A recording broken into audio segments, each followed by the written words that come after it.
తలలు ఉంచుకున్నట్లయితే ప్రార్థన చేసుకుందాం. దయగల మా ప్రభు, కృప కనికరములు కలిగిన దేవ, మీ బంగారు పాదముల కొందరు స్తోత్రములు చెల్లించినాం తండ్రి. మీరు అనుగ్రహించిన ఈ శ్రేష్టమైన సమయంకై మీకు వందనాలు, స్తోత్రములు చెల్లించినాం ప్రభు. నైనా వాక్యం ద్వారా మీరే మాట్లాడండి తండ్రి. ప్రభు, మీ బిడ్డలందరి హృదయాల్లో ప్రభు వాక్యాన్ని భద్రపరిచి బహుగా ఫలింపచేయండి తండ్రి. నైనా వాక్యాన్ని వినేవారు మాత్రంగా కాదు కానీ ప్రభు, వినిన వాక్యమును నైనా అవలంబించేవారుగా మమ్మల్ని ఆశీర్వదించండి ప్రభు.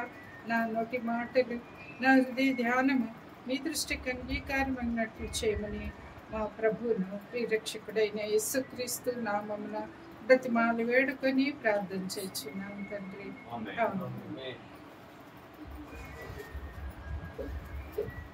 దేవుడు మనకు అనుగ్రహించిన ఈ శ్రేష్టమైన సమయమునకై మొట్టమొదటిగా దేవునికి కృతజ్ఞతాస్తుతులు చెల్లించున్నాను. మరి నాకు ఈ అవకాశం ఇచ్చిన సంఘ కాపరి గారికి నా వందనాలు తెలియజేస్తున్నాను. మరి అలాగే ఇక్కడ కూర్చుని మీ అందరికీ కూడా నా హృదయపూర్వక వందనాలు తెలియజేయచ్చు. మనం ఇప్పుడు ధ్యానం చేసుకోబోయే అంశము ఏమిటంటే మత్తయి సువార్త 5వ అధ్యాయము 4వ వచనము. మత్తయి సువార్త 5వ అధ్యాయం 4వ వచనము. దుఃఖపడువారు ధన్యులు, వారు ఓదార్చము. మనం ధన్యతలు ధ్యానం చేసుకుంటున్నాం. పోయినసారి కూడా మనం మొదటి ధన్యతని ధ్యానం చేసుకున్నాం. ఇప్పుడు రెండవ ధన్యత, దుఃఖపడువారు ధన్యులు, వారు ఓదార్చబడుదురు.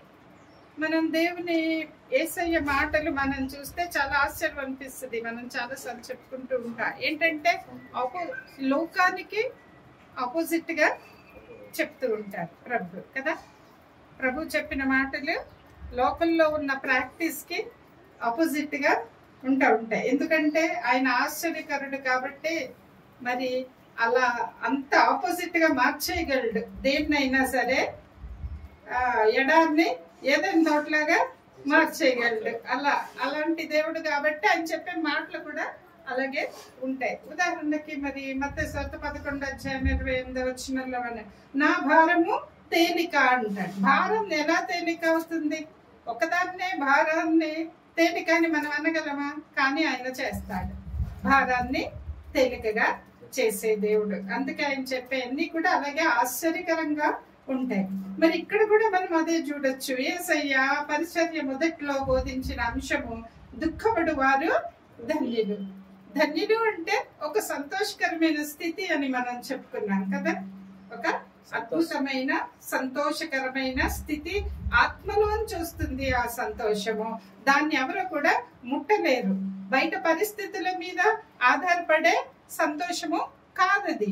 అది దేవుడిచ్చిన సంతోషము లోపల నుంచి బయటకు వస్తుంది. కాబట్టి ప్రియులారా, అంత సంతోషం ఆ దుఃఖపడే వారికి అంత సంతోషం అది ఎలాగా సాధ్యము? లోకం ఒప్పుకుంటుందా ఆ మాట? దుఃఖపడే వారు సంతోషంగా ఎలాగుంటారు? సిచ్యుయేషన్ ఒకటే చూడండి.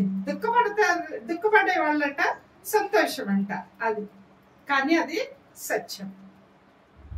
లోకము చెప్పే మాటలకి, లోకము అవలంబించే మార్గాలకి మరి చాలా వ్యతిరేకంగా ఉంటాయి.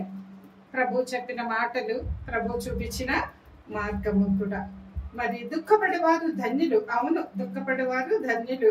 అయితే అది ఏ రకమైన దుఃఖము అనేది మనము చూడాలి. ఏ రకమైన దుఃఖంలో 2 రకాలు ఉన్నాయి. పోయినసారి మన ధన్యతకు స్టార్ట్ చేసుకున్నప్పుడు సంతోషంలో 2 రకాలు ఉన్నాయని మనం చెప్పుకున్నాం. మీకు గుర్తుందో లేదో? మరి అలాగే ఇప్పుడు దుఃఖం గురించి కూడా మనం చూసుకుంటే దుఃఖంలో 2 రకాల దుఃఖాలు ఉన్నాయి మనకి. ఏంటంటే అది ఒకటి లోక సంబంధమైన దుఃఖం, 2 ఆత్మానుసారమైన దుఃఖం, దైవ చిత్తానుసారమైన దుఃఖం. అది లోక సంబంధమైన దుఃఖం వేరు, దైవ చిత్తానుసారమైన దుఃఖం వేరు. కాబట్టి ప్రియులారా, ఈ దైవ చిత్తానుసారమైన దుఃఖము పడేవారు ఎవరంటే ధన్యులు. అది ఆ దుఃఖము సంతోషంగా మారిపోతుంది. అది లోక సంబంధమైన దుఃఖం మారదు సంతోషంగా.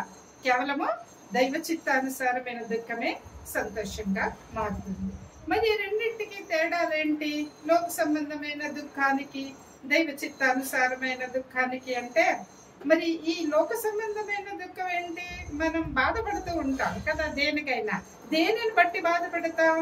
బయట ఉన్న పరిస్థితులను బట్టి మనము బాధపడతాం. అట్ ప్రెసెంట్ అంటే ఇప్పుడు మనకి ఏదైనా సమస్యలు ఉంటే, అనారోగ్య సమస్య కావచ్చు, ఆర్థిక సమస్య కావచ్చు, లేకపోతే సరైన జాబ్ లేకపోవడం కావచ్చు. కొంతమందికి అత్యాశలు ఉంటాయి, అది కొనుక్కోవాలా ఇది కొనుక్కోవాలా అని ఉంటాయి, తీరట్లేదనే కూడా దుఃఖపడుతూ ఉంటారు. మరి ఇవన్నీ కూడా బయట సంబంధించిన దుఃఖం, లోక సంబంధమైన దుఃఖం. ఈ దుఃఖం బయటది కాబట్టి అది లోక సంబంధమైనదిగా మనం చూస్తున్నాం. అదే లోక సంబంధమైన దుఃఖం అంటే బయట నుంచి వచ్చే దాన్ని బట్టి, బయట పరిస్థితులను బట్టి దుఃఖపడతాం. బయట పరిస్థితులన్నీ బాగుంటే సంతోషంగా ఉంటాం, మనం అనుకున్నవి జరిగిపోతే సంతోషంగా ఉంటాం. అది సో బయట పరిస్థితుల మీద ఆధారపడేది ఈ దుఃఖం. ఇక మరి దైవ చిత్తానుసారమైన దుఃఖం అంటే ఏంటి అని మనం చూసినట్లయితే, దైవ చిత్తానుసారమైన దుఃఖం ఏంటంటే, మనము చేసిన పాపములను బట్టి మనము పశ్చాత్తాపపడితే అది దైవ చిత్తానుసారమైన దుఃఖం. మన పాపమును బట్టి మనము పశ్చాత్తాపపడితే అది దైవ చిత్తానుసారమైన దుఃఖం. మనం అనుకోవచ్చు మేము పెద్ద పెద్ద పాపాలు చేయలేదని. అది కాదండి, అలా చేయవసరం లేదు.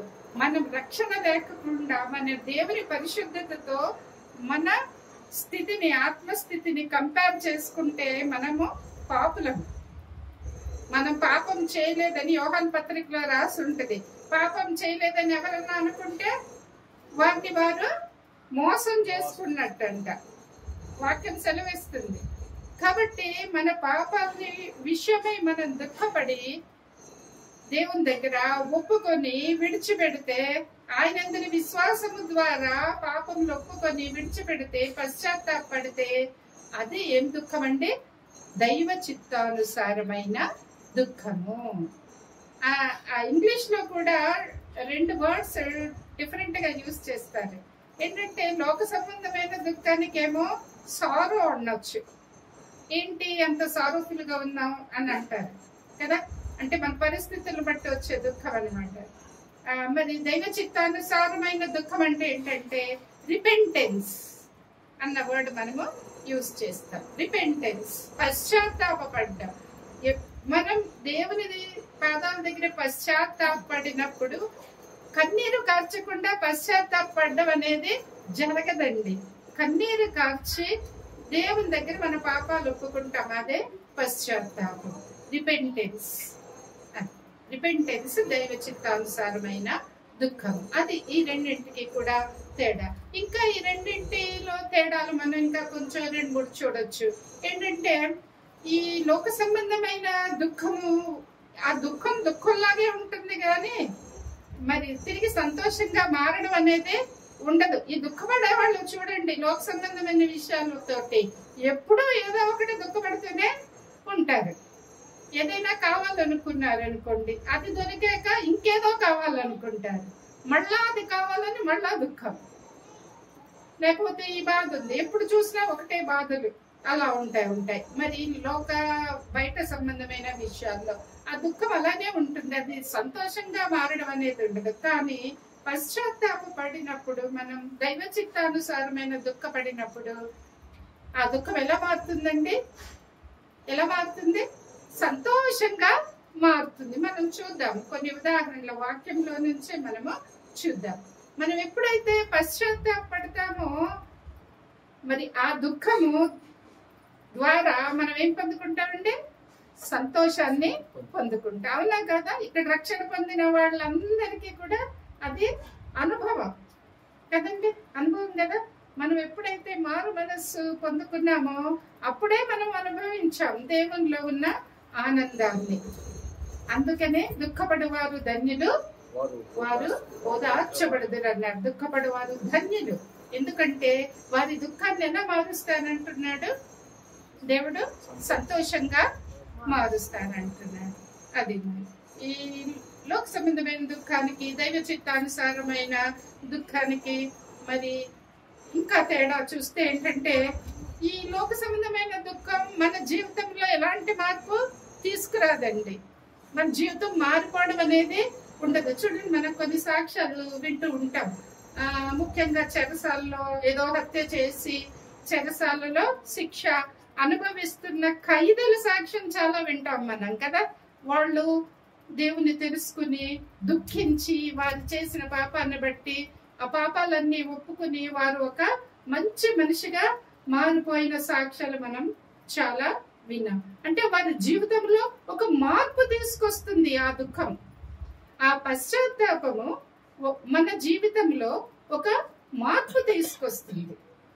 మరి మన ఉద్దేశాలు మారిపోతాయి, మన గురి మారిపోతుంది, మన ఎయిమ్ మారిపోతుంది, మన ఉద్దేశాలు, మన ఆలోచనలు, మన జీవితము, మన లైఫ్ స్టైల్ అన్ని మారుతాయండి. రిపెంటెన్స్, నిజమైన రిపెంటెన్స్ మనం పడినప్పుడు, పశ్చాత్తాపడినప్పుడు, నిజమైన మారు మనసు మనం పొందుకున్నప్పుడు మన జీవితం యొక్క ఉద్దేశాలు మనకి మారుతాయి. కాబట్టి ప్రియులారా, మరి రిపెంటెన్స్, దైవ చిత్తానుసారమైన దుఃఖము మన జీవితంలో ఒక మార్పు తీసుకొస్తుంది. కానీ లోక సంబంధమైన దుఃఖము మరి జీవితంలో ఎలాంటి మార్పు కూడా తీసుకురాదు. మరి ఇంకొక తేడా మనం చూస్తే,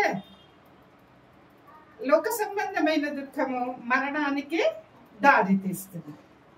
లోక సంబంధమైన దుఃఖము మరణానికి దారి తీస్తుంది. చూడండి, మనం చూస్తాం నిజంగానే ఈ లోకల్లో మరి దేవునితో సంబంధం లేకుండా దుఃఖించే వాళ్ళు కొంతమంది ఉంటారు. స్ట్రెస్ఫుల్ గా ఆ దుఃఖంతో ఆరోగ్యాన్ని కూడా పాడు చేసుకున్న వాళ్ళు ఉంటారు. ఆ స్ట్రెస్ తోటి ఆరోగ్యం పాడు చేసుకున్న వాళ్ళు కూడా ఉంటారు. మరి అది ఫిజికల్ మరణం అని కాదు, కానీ మరి దేవుని దగ్గరికి రానప్పుడు ఇక మరి అది మరణం కదా. మరణం, నిత్య జీవం అనేది వాళ్ళకి దొరకదు. పరలోక రాజ్యము వారికి దొరకదు. మరణానికి దారి తీస్తుంది. నిత్య జీవాన్ని వారు పొందుకోలేరు. ఈ లోకంలోనూ బాధ, లోక సంబంధమైన దుఃఖం వల్ల ఈ లోకంలోనూ బాధ అనుభవిస్తారు. మరణానికి దారి తీసేటంతగా నలిగిపోతారు. అంతేకాకుండా ఈ మరణం తర్వాత కూడా వారికి నిత్య జీవమేమి కూడా ఉండదు. కానీ దైవ చిత్తానుసారమైన దుఃఖము మనకేమిస్తుంది తెలుసా? పశ్చాత్తాపము నిత్య జీవాన్ని ప్రసాదిస్తుంది. ఏం ప్రసాదిస్తుందండి? నిత్య జీవాన్ని ప్రసాదిస్తుంది. అది పరలోక రాజ్యాన్ని అనుగ్రహిస్తుంది మనకి. అది మన తర్వాత ఇక మన మరణం తర్వాత ఇంకో మరణం మనకి ఉండదు. ఇంకా మనం దేవుని దగ్గర ఎల్లప్పుడూ కూడా మనము సజీవంగా ఆయన స్తుతించేవారుగా ఉంటాం. కాబట్టి ప్రియులారా, ఎవరైతే మరి పశ్చాత్తాపడి పాపాలు ఒప్పుకొని రక్షణ పొందుకొని మారు మనస్సు పొందుతారో మనకున్న ప్రామిస్ ఏంటి? నిత్య జీవము దొరుకుతుంది. మారు మనస్సు, రక్షణ మనకి నిత్య జీవాన్ని దయచేస్తాయి. అయితే మరి తేడాలన్నీ కూడా మనం సొంతంగా చెప్పుకున్న తేడాలు కాదండి. సొంతంగా వాక్యంలో నుంచి మాత్రమే మనం ఈ తేడాలన్నీ కూడా మనం చెప్పుకున్నాం. ఆ వాక్యం ఒకసారి చదువుకుందాం. 2వ కొరింథీ 7వ అధ్యాయము, కొరింథీయులకు రాసిన 2వ పత్రిక 7వ అధ్యాయము 8 నుంచి 10 వచనాలు చూస్తే, నేను వ్రాసిన పత్రిక వలన మిమ్మల్ని దుఃఖపెట్టినందున విచారపడును. నాకు విచారము కలిగినను ఆ పత్రిక మిమ్మను స్వల్ప కాలం మట్టుకే దుఃఖపెట్టునని తెలుసుకొని ఉన్నాను. మీరు దుఃఖపెడితేరని సంతోషించట్లేదు, గాని మీరు దుఃఖపడి మారుమనసు పొందుతారని ఇప్పుడు సంతోషించుతున్నాను. ఏలయనగా ఏ విషయములోనైనను మా వలన మీరు నష్టము పొందుకున్నటకై దైవ చిత్తానుసారముగా దుఃఖపడతారని. దైవ చిత్తానుసారమైన దుఃఖము రక్షణార్థమైన మారు మనసునకు కలుగు చేయును. ఈ మారు మనసు దుఃఖమును పుట్టించదు, అయితే లోక సంబంధమైన దుఃఖము మరణమును కలగజేయును. అది ఈ మాటలే మనం ఇప్పుడు వరకు చెప్పుకున్న మాటలు. లోక సంబంధమైన మార్గం దుఃఖము మరణానికి దారి తీస్తుంది. ఆత్మ సంబంధమైన దైవ చిత్తానుసారమైన దుఃఖము 10వ వచనంలో దైవ చిత్తానుసారమైన దుఃఖము రక్షణార్థమైన మారు మనస్సును కలుగజేస్తుంది. అది రక్షణార్థమైన మారు మనస్సు. ఇక్కడ ఇంకా ఈ వర్డ్స్ అలాగే ఆపోజిట్ గా ఉంటాయి చూడండి. ఈ మారు మనస్సు దుఃఖమును పుట్టించదు. మొట్టమొదటి ఏంటి? మారు మనస్సు ఎప్పుడు వస్తుంది? దుఃఖపడినప్పుడు వస్తుంది. అంటే దుఃఖపడాలి కానీ దుఃఖం పుట్టించదు. ఆ మాటలు చూడండి ఎలా ఉన్నాయో. దుఃఖపడాలి కానీ అది దుఃఖం పుట్టించదట. అది ఎడారిని ఏదైనా తోటలాగా మార్చే దేవుడు. కాబట్టి ప్రియులారా, మనకి మరి దైవ చిత్తాలు, మన కన్నీటి ప్రార్థన, మన పశ్చాత్తాపము మనకేం దయచేస్తుందంటే రక్షణార్థమైన మారు మనస్సు దయచేస్తుంది. రక్షణార్థమైన మారు మనస్సు మనకి దయచేస్తుంది. ఈ మారు మనస్సు దుఃఖాన్ని పుట్టించదు. అయితే లోక సంబంధమైన దుఃఖము మరణమును కలిగజేయును. అది మరణం. లోక సంబంధమైన దుఃఖం ఎప్పుడు చూసినా లోకంలోని విషయాల గురించే దుఃఖించేవారుగా ఉంటే మరి మనకి మరణమే కలుగుతుంది. కాబట్టి ప్రియులారా, మనము ఈ రెండు కూడా మనం చూసాం. మరి దుఃఖపడేవారు ధన్యులని ఎందుకు దేవుడు అన్నాడో మనకి ఇప్పుడు అర్థమైంది. దాన్ని మనం ఉదాహరణగా చూస్తే లోక సంబంధమైన దుఃఖం మరణానికి దారి తీస్తుంది అనే దానికి మనం వాక్యంలో ఒక ఉదాహరణ చూద్దాం. ఇశ్రాయేలీయుల్ని ఉదాహరణగా మనం తీసుకోవచ్చు. అంటే ప్రియులారా, దుఃఖపడడం వేరు, ఆలోచించడం వేరు. అంటే ఈ లోకంలో ఉన్న దేని గురించి ఆలోచించకూడదా? ఒక స్టూడెంట్ ఉన్నాడంటే చదువు గురించి ఆలోచించాలి, పరీక్షల గురించి ఆలోచించాలి. ఒక ఎంప్లాయీ ఉన్నాడంటే తను చేసే పని గురించే ఆలోచించాలి. చాలాసార్లు శ్రమ పడాలి. ఒక్కొక్కసారి దుఃఖాలు కూడా కలుగుతూ ఉంటాయి, శ్రమ కలుగుతూ ఉంటుంది. అవన్నీ చేయకూడదా అంటే ఆ చేయడం వేరు, అంతేగాని అనవసరంగా దుఃఖపడడం వేరు. దేవుని మీద భారం వేసి దేవుని అందరి విశ్వాసం ఉంచి, మరి ఒక స్టూడెంట్ ఉన్నాడంటే నేను పడే కష్టం నేను పడతాను, నడిపించేదెవరు? దేవుడు. సహాయం చేసేదెవరు? దేవుడు. అన్ని ఆయన చేతుల్లో పెట్టుకుని మనం చెయ్యాల్సిన పని మనము కష్టపడి చెయ్యాలి. ఒక ఎంప్లాయీ ఉన్నాడంటే మనం చేయాల్సిన పని యథార్థంగా, ఆనెస్ట్ గా మనము చెయ్యాలి. శక్తి వంచన లేకుండా చేయాలి. ఫలితాలన్నీ కూడా ఎవరికి వదలాలి? దేవునికి వదలాలి. ఆనెస్ట్ గా చేయాలి. దేవుని అందరి విశ్వాసంతో మనం ఈ లోకంలో చేయాల్సిన పనులు చెయ్యాలి. ఉట్టిగా మన శక్తిని నమ్ముకుని ఇతరుల మీద ఆధారపడి మనము చేయకూడదు. అది లోక సంబంధమైన దుఃఖం వేరు. ఈ లోక సంబంధమైన దుఃఖం ఉన్న వాళ్ళ ఆలోచనలు ఎలా ఉంటాయి? దేవునితో సంబంధం ఉండదు. ఇక మేమే చేసేస్తున్నాం, మేమే కష్టపడిపోతున్నాం, మేమే సాధించేసుకుంటున్నాం. ఆ సాధించడానికి అబద్ధాలు ఆడుతారు, ఏదో చేస్తారు. అందరినీ ఎవరి ద్వారా వాళ్ళకి సహాయం కావాలంటే వాళ్ళని పొగుడుతారు, ఎన్నైనా చేస్తారు. అది లోక సంబంధమైన జీవితం. కాబట్టి ప్రియులారా, లోక సంబంధమైన జీవితం వేరు, మరి విశ్వాసుల యొక్క జీవితము వేరు. మరి విశ్వాసుల యొక్క జీవితం మన దేవుని చేతుల్లో ఉంది. దేవుడు నమ్మదగిన వాడు, నీతివంతుడు. ఆయన మనల్ని ఎంతగానో చేయి పట్టుకుని నడిపించే దేవుడు, మనకి కాపుదల అనుగ్రహించే దేవుడు.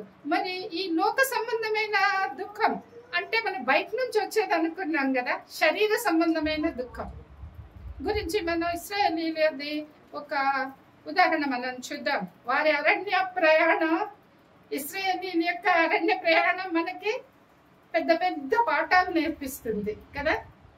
పెద్ద పెద్ద పాఠాలు మనకి విశ్వాస జీవితం, వారి అరణ్య ప్రయాణం మన విశ్వాస జీవితంలో ఎన్నో పాఠాలు నేర్పిస్తుంది. వారు ఎన్నో చేయకూడని పనులు చేశారు, మాట్లాడకూడని మాటలు మాట్లాడారు. అవన్నీ మనం తెలుసుకుని ఏం చేయాలి? అందుకే దేవుడు రాసి పెట్టాడు. మరి అవన్నీ మనం తెలుసుకుని మనం ఆ విధంగా ఉండకూడదు అని మనము తెలుసుకోవాలి. మరి సంఖ్యాకాండం చూస్తే 11వ అధ్యాయంలో నేను చెప్పేస్తాను. చూడండి, అవసరమైన 2-3 మాత్రం చదువుదాం. సంఖ్యాకాండము 11వ అధ్యాయము చూస్తే అక్కడ ఇశ్రాయేలీలు అరణ్య యాత్ర చేస్తూ ఉన్నారు. అరణ్య యాత్ర చేస్తూ ఉన్నప్పుడు ఏమైంది, దేవుడు వారికి మన్నా కురిపించి ఆ మన్నాతో వారిని పోషిస్తూ ఉన్నారు. మన్నా ఎంతో రుచికరమైనది. నిజానికి దాన్ని వండుకోక్కర్లేదు, ఏం లేదు. దేవుడు వాళ్ళని సంతోష పెట్టాలని మన్నాని కురిపించాడు. కానీ వాళ్ళు ఏం చేశారు తెలుసు కదా, మన్నాని దంచుకుని అప్పములు చేసుకుని తిన్నారట. మరి మనం కూడా జీవితంలో అనవసరంగా ఎన్నెన్నో పనులు చేస్తూ ఉంటాం. దేవుడు మనకు అవసరం లేదు అని చెప్తే మనం అనవసరంగా ఎన్నో పనులు చేస్తూ ఉంటాం, అనవసరంగా కష్టపడుతూ ఉంటాం అన్నమాట. కాబట్టి ప్రియులరా, ఆనాడు వాళ్ళు మన్నా తింటున్నప్పుడు సంతోషించకుండా వారు ఏమన్నారు తెలుసా? చాలా భయంకరంగా మాట్లాడారు. ఏమన్నారు? మాకు అక్కడ ఉన్నప్పుడే బాగుంది. చదువుతాండి 11వ అధ్యాయము 4వ వచనం. వారి మధ్యనున్న మిశ్రతనము మాంసపేక్ష అధికముగా కనపరచగా ఇశ్రాయేలులను మరలా ఏడ్చి, మాకెవరు మాంసం పెట్టదురు? ఐగుప్తులు మేము ఉచితముగా తినిన చేపలను, కీరకాయలను, దోసకాయలను, కోడకాకులను, ఉల్లిపాయలను, తెల్లగడ్డలను జ్ఞాపకమునకు వచ్చుతున్నవి. ఇప్పుడు మా ప్రాణము సొమ్మచిలను. చాలండి, ఎంత భయంకరంగా ఉన్నాయి ఈ మాటలు చూడండి. దేవుడు వారిని విడిపించి చక్కగా నడిపిస్తూ మేఘస్తంభంగా అగ్నిస్తంభంగా ఉంటూ వారిని కాపాడుతూ పరలోకం నుంచి మన్నాన్ని కురిపించి వారిని పోషిస్తూ ఉంటే వాళ్ళు ఏమంటున్నారు? జ్ఞాపకం వస్తున్నాయట. వారి పూర్వదినాలు జ్ఞాపకం వస్తున్నాయి. ఆ పూర్వదినాలు మంచివా? బానిస జీవితం. ఏ మాత్రం తినేసి ఉంటారు వాళ్ళు కదా.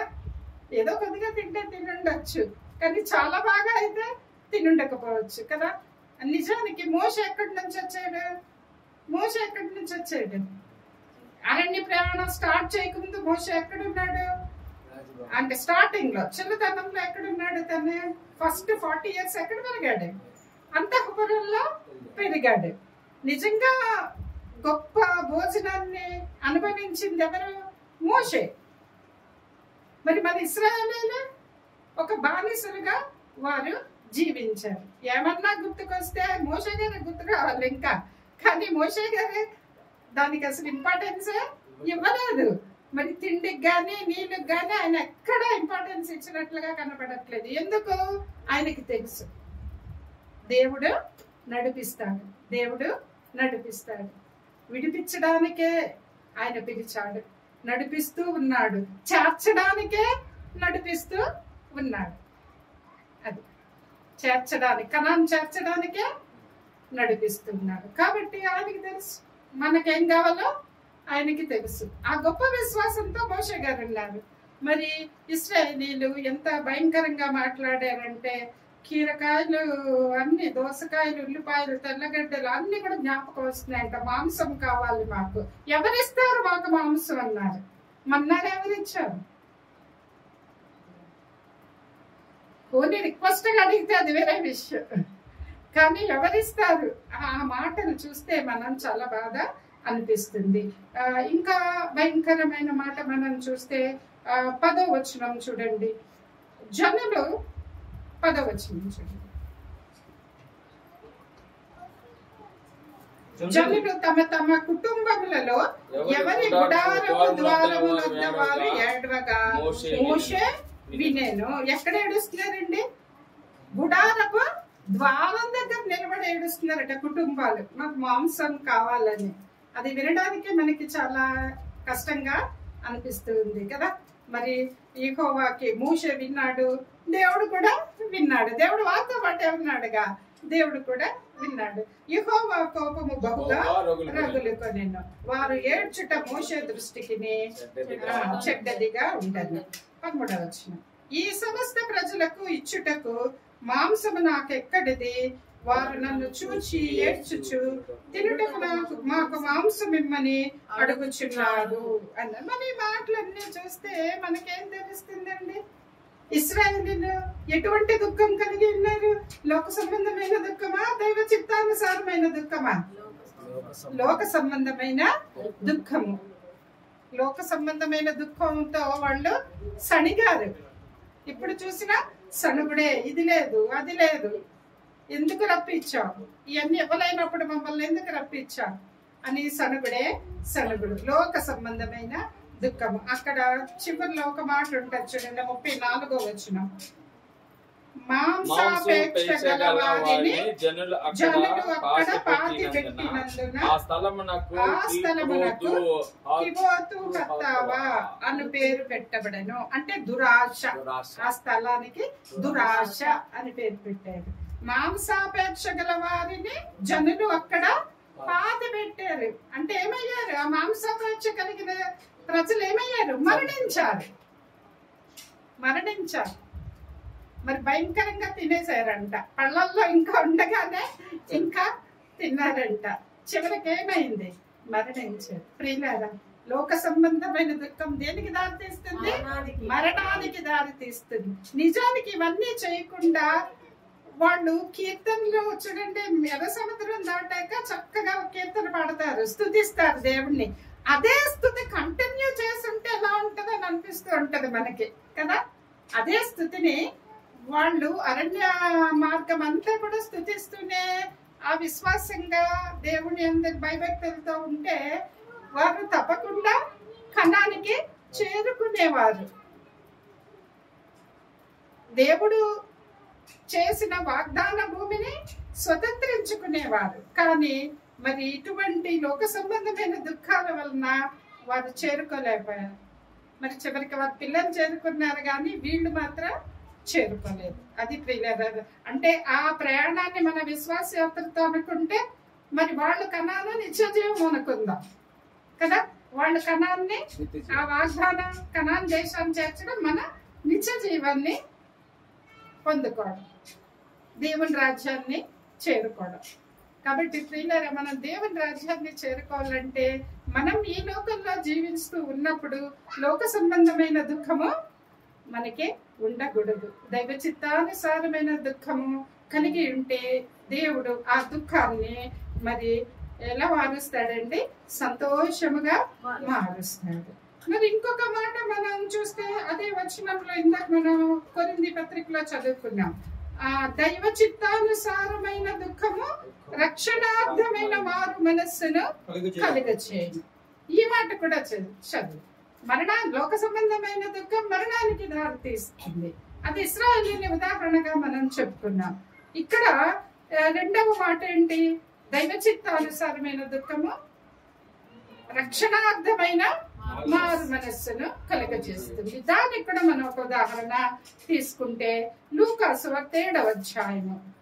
లూకాసు వార్త 7వ అధ్యాయంలో మనం ఒక సంఘటన మనందరికీ తెలిసిందే, చాలా సార్లు చెప్పుకుంటాం.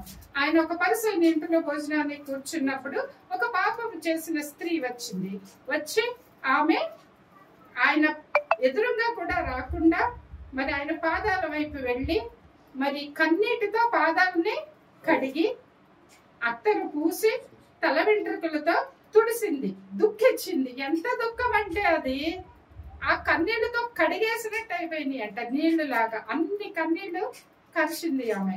ఎందుకు కార్చింది ఆ కన్నీళ్లు? తన పాపముల నిమిత్తము ఆమె దుఃఖపడింది. పశ్చాత్తాపం కన్నీటి ప్రార్థన చేసి ఆ కన్నీటితో దేవుని పాదాలు కడిగితే అప్పుడు దేవుడు ఏం చెప్పాడమ్మా? ఏం చెప్పాడు? క్షమించాడు కదా. ఆ వాక్యం చదువుకుందాం. 37వ వచనం చూడండి ఒకసారి. 37, 38.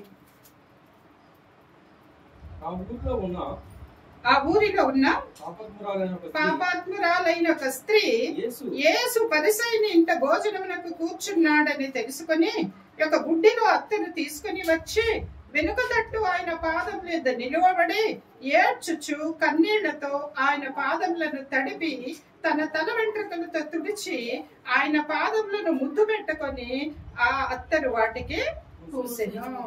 అంత పశ్చాత్తాపడింది. పడినప్పుడు ప్రభు ఏం సమాధానం చెప్పాడు? లాస్ట్ వచనం చూడండి, 50వ వచనంలో, అందుకు ఆయన నీ విశ్వాసము నిన్ను రక్షించెను, సమాధానం కలదానవై వెళ్ళుమని ఆ స్త్రీతో చెప్పాను. ప్రభు ఏం చెప్పాడండి? నీ విశ్వాసమే నిన్ను రక్షించింది.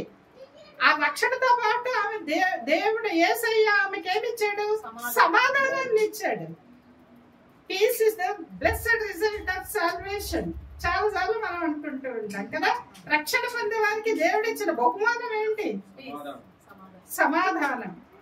కాబట్టి దేవుడు రక్షణ, సమాధానము అన్ని దయచేసి ఆవిడ్ని పంపించినట్లుగా మనం చూస్తున్నాం. ఎందుకు? ఆవిడ చేసిన పని ఏంటి? ఎలా పొందుకోగలిగింది? దైవ చిత్తానుసారమైన దుఃఖం, పశ్చాత్తాపం. నీ విశ్వాసము నిన్ను రక్షించదు. ఏమిటి ఆ విశ్వాసం? ఆవిడ విశ్వాసం ఏమిటి? నేను పాపం చేశాను, నేను దేవుని దగ్గర ఒప్పుకుంటే ఆయన నన్ను క్షమిస్తాడు, ఆయన నన్ను క్షమిస్తాడు అని ఆమె కన్నీటితో పశ్చాత్తాపడి తన పాపాలని ఒప్పుకుంది. అది దైవ చిత్తానుసారమైన దుఃఖం. కాబట్టి ఆవిడ రక్షణ, సమాధానాలని ఆవిడ బహుమానంగా పొందుకుంది. కాబట్టి ప్రియులారా, మనం చూసినట్లుగా దైవ చిత్తానుసారమైన దుఃఖము రక్షణార్థమైన మారు మనస్సును కలుగజేస్తుంది. మరి ఈ స్త్రీకి మరి రక్షణార్థమైన మారు మనస్సు దొరికింది. అది ఇప్పుడు ఈవిడ ధన్యురాలైందా? ధన్యురాలైంది. ఒకప్పుడు దుఃఖంతో, బాధతోటి, గిల్టీ ఫీలింగ్ తోటి ఉండేది. మరి ఎంతటి దుఃఖం ఆమె నీళ్ళలాగా కడిగేసినాయి పాదాలు. అంతటి దుఃఖాన్ని దేవుడు ఎలా మార్చేశాడు? సంతోషంగా మార్చేశాడు.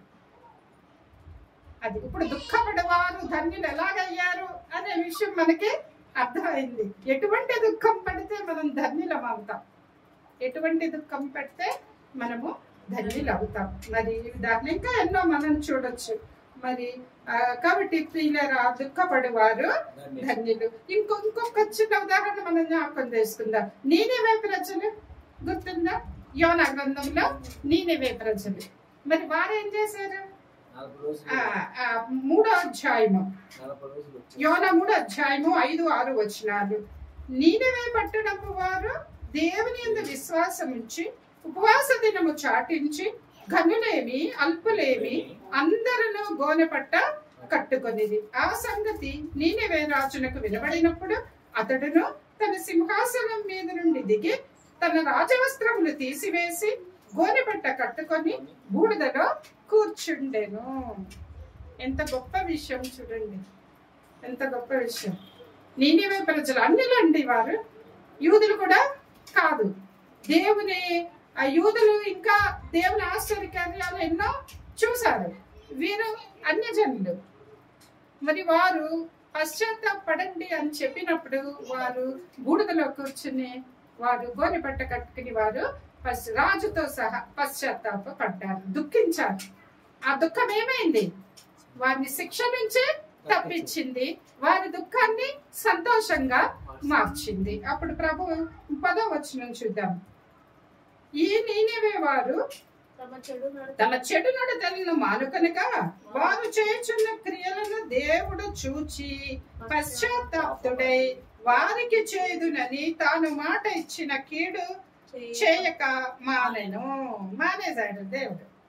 దైవ చిత్తానుసారమైన దుఃఖము మరి దేవుడు మనకి కాపుదల, రక్షించడం, క్షమాపణ అన్ని కూడా మనకి కలిగజేస్తాయి. అది ఆయన దేవుడు కూడా పశ్చాత్తాపడ్డాడంట. చూడండి ఇక్కడ ఒక మాట మనం చూస్తే, మనం పశ్చాత్తాపడితే దేవుడు కూడా మన ఎడల పశ్చాత్తాపడ్డాడు. అంత గొప్పది పశ్చాత్తాపం అనేది, అంత గొప్ప. దేవుడు కూడా పశ్చాత్తాపడ్డాడంట. పడి మరి వారికి చేయాలనుకున్న కీడు మరి చేయకుండా మానేసినది. అప్పుడు వారి సంతోషభక్తులు అయ్యారా? ధన్యులయ్యారా? మొదట ఏముండే వారి జీవితంలో? దుఃఖం ఉండే. అంతకన్నా ముందు పాపం ఉండే, తర్వాత దుఃఖం. ఆ పాపం వల్ల వచ్చే జీవితం మరణము, దుఃఖము అన్ని. మరి ఆ దుఃఖాన్ని పశ్చాత్తాపము ద్వారా దేవుడు సంతోషభరితులుగా ధన్యులుగా మార్చివేశాడు. ఇలా మనం ఎన్నో ఉదాహరణలు మనము చూడవచ్చు. కాబట్టి ప్రియులారా, మరి దైవ చిత్తానుసారమైన దుఃఖము మనకి ఎంతో, అదేదో చాలా మంది అనుకుంటారు రక్షణ పొందినప్పుడు ఒక్కటే మనం దుఃఖించి పాపాలు ఒప్పుకోవడం, తర్వాత ఇంకేం ఉండదని అంటారు. అదొక్కటే కాదండి, అది స్టార్టింగ్ పాయింట్ అంతే. దినదినము చేయాల్సిన పని ఇది. మనం ఎప్పుడు మన విశ్వాసం యొక్క జీవితము ఒక్కరోజే అనుకోవాలి, ఒక్కరోజునే చూసుకోవాలి. మనం ఈ రోజు మనం ఏం చేస్తున్నాం, ఈ రోజు మనం పశ్చాత్తాపడాలి, ఈ రోజు దుఃఖించాలి, ఈ రోజు దేవుని దగ్గర నుంచి సమాధానాన్ని మనము పొందుకోవాలి. మన యాకోబు పత్రిక చూడండి, 4వ అధ్యాయము, యాకోబు పత్రిక 4, 9, 10 వచనాలు. వ్యాకులపడుడి, దుఃఖపడుడి, ఏడువుడి, మీ నవ్వు దుఃఖమునకును మీ ఆనందము చింతకును మార్చుకొనుడి. ప్రభు దృష్టికి మిమ్మల్ని మీరు తగ్గించుకొనుడి, అప్పుడు ఆయన మిమ్మల్ని హెచ్చించును. అది దుఃఖపడి పశ్చాత్తాపడి మనం తగ్గించుకోవాలి. అదే పశ్చాత్తాపం అంటే మనల్ని మనము తగ్గించుకోవడం. మన రాజులను కూడా చూసాము పాత నిబంధన గ్రంథంలో. కొంతమంది రాజులు పశ్చాత్తాపడి తమను తాము తగ్గించుకోవడం ద్వారా విజయాలు పొందుకున్నారు. గొప్ప బలమైన సైన్యాల మీద విజయాలని పొందుకున్నారు. కాబట్టి దేవుడు చెప్తూ ఉన్నాడు ఏంటంటే, వాక్యం సెలవిస్తూ ఉంది, మనల్ని మనం తగ్గించుకుంటే పశ్చాత్తాపడితే దేవుడు మనల్ని ఏం చేస్తాడండి, హెచ్చిస్తాడు. దేవుడు మనల్ని హెచ్చిస్తాడు. కాబట్టి ప్రియులారా, మరి దుఃఖపడి వారు ధన్యులు, వారు ఓదార్చబడుదురు. ఎలా ఓదారుస్తాడు? ఆయన మనల్ని బలపరుస్తాడు, మనల్ని స్థిరపరుస్తాడు, మనల్ని పరిశుద్ధపరుస్తాడు, మరి గొప్ప విశ్వాసాన్ని ఇస్తాడు మనకి.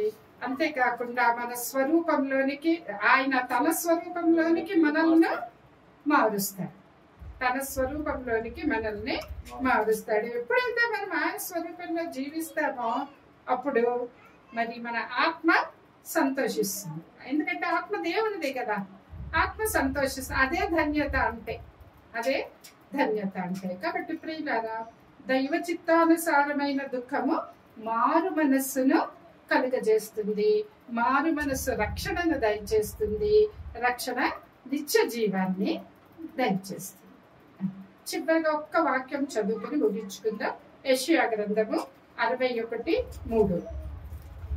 యెషయా గ్రంథము 61:3. సియోనులో దుఃఖించు వారికి ఉల్లాస వస్త్రములు ధరింప చేయుటకును, బూడిదకు ప్రతిగా భూదండను, దుఃఖములకు ప్రతిగా ఆనంద తైలమును, భారభరితమైన ఆత్మకు ప్రతిగా స్తుతి వస్త్రమును వారికిచ్చుటకును ఆయన నన్ను పంపి ఉన్నాడు. యెహోవా తన్ను మహిమపరచుకున్నట్లు నీతి అను మస్తకి వృక్షములనియు యెహోవా నాటుచున్న చెట్లనియు వారికి పేరు పెట్టబడును. కాబట్టి ప్రియులారా, ఎవరైతే యేసుక్రీస్తునందు విశ్వాసం ఉంచుతారో వారి గురించి ఈ మాటలు. దుఃఖించు వారికి ఉల్లాస వస్త్రాలు దయచేస్తాడట, మరి దుఃఖానికి ప్రతిగా ఆనంద తైలం, భారభరితమైన ఆత్మకు ప్రతిగా స్తుతి వస్త్రం కలుగజేస్తాడు. కాబట్టి అంటే దుఃఖించే దుఃఖం నుంచి విడుదల పొందడం. చూసారా, దుఃఖించే దుఃఖం నుండి విడుదల పొందడం, అదే ధన్యత. మరి దుఃఖపడే వారు ధన్యులు, వారు ఓదార్చబడదురు. మన జీవితంలో పశ్చాత్తాపము మరి ఎంతో ముఖ్యమైనది. దేవుడి వాక్యం దీవించి ఆశీర్వదించింది గాక.